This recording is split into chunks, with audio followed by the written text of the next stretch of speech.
Hey everyone, thanks for tuning in to Mr. B Cooks. Subscribers would appreciate you. New viewers, you gotta subscribe so you get awesome recipes like this one, which we're doing a Christmas recipe, and we're gonna make homemade peppermint bark. So we're gonna jump right in.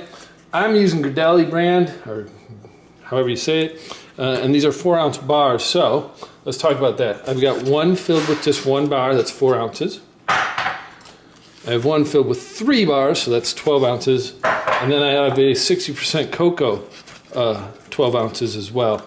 So that covers what we got there. Then you see this little goop, if you will, on the top. That's actually coconut oil. And that is half of a teaspoon for these two and 1/4 for that one. We're gonna be lazy tonight, and I just think it's easier. We're gonna microwave these. We're gonna do 30-second bursts, and then we'll take a spatula and melt them up. So 30 seconds on high, give it a spin, and come back. When it's all melted, we'll come back. All right, so we did 2 minutes for the dark chocolate.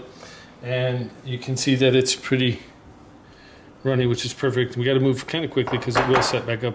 Not too fast, but also one thing to note. Notice that I scraped down the sides. Really important to do if you're using the microwave because chocolate burns. The burning point's pretty quick. So if you're not scraping it, you're going to end up with burnt chocolate in your mix, and you don't want that. You can do this over a double boiler, or you can do it over boiling water, or you can do it directly in a pot. This is peppermint extract, and it was roughly 1/4 of a teaspoon. Doesn't have to be perfect. We're just trying to make the peppermint flavor shine through. All right, so I'm going to give this a quick little mix, and then we're going to go into this baking dish over here. You can use a cookie sheet too if you want it thinner. I've lined it with wax paper. I'm just going to pour it right in. And try to scrape as much of it out as I can, and we'll thread it out here in a minute, like so. Now we just got to smooth this out. It's going to go in the fridge for 15 minutes once I get it evenly spread out, and that will set the first layer. We'll be back in 15. All right, it's been about 15, a little over 15 minutes. It's still in the fridge because I'm going to start melting this white chocolate layer. And again, this is 12 ounces. This is just a white chocolate bar. So 3 4-ounce bars, and then a half of a teaspoon of the coconut oil. And all the coconut oil is doing is helping us melt it down and keeping it nice and clean, if you will. Not clean. 30-second intervals, same process. About 1.5 minutes this time. White chocolate seems to melt a little bit faster, probably because it's not true chocolate. Again, 1/4 of a teaspoon of the peppermint extract. Give that a quick mix. Now, I like to do this in colors because we're going to end with white. So this is red food coloring, and I'm going to put a lot in. So, because I want it to get a good, as dark as you can. It's still going to look kind of pinkish, but better than just the really light pink. Mix that up.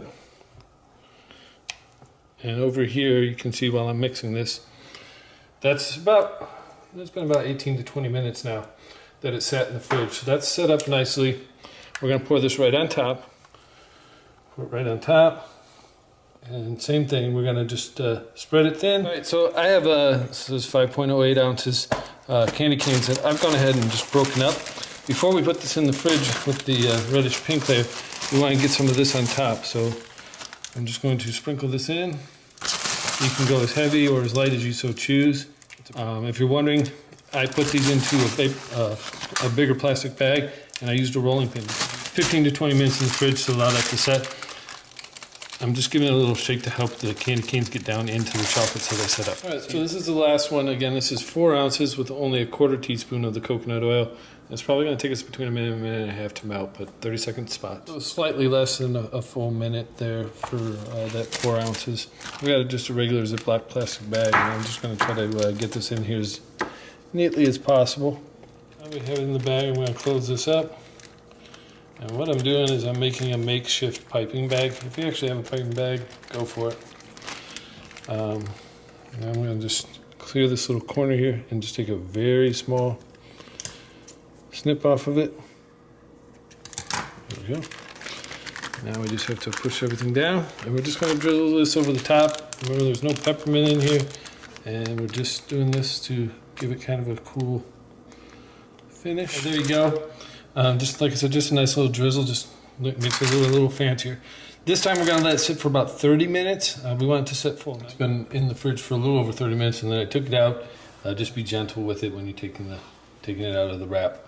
You have two options. If you take it immediately out and you just want to break it into pieces, just take it out, leave it in the wax paper, and just drop it, and then it cracks into pieces, and you can just put it in your tin and just put it back in the fridge. Or you can do like we're doing, in which case you have to let it sit a little bit so that it thaws slightly. And we're just going to cut straight down. Well, there you go. That's all there is to it. Easy to cut up and nice and solid and delicious. Subscribe, share, like, comments down below. Make sure you enjoy some yourself. And otherwise, check back for the next video. As always, take care. Happy holidays. Peace.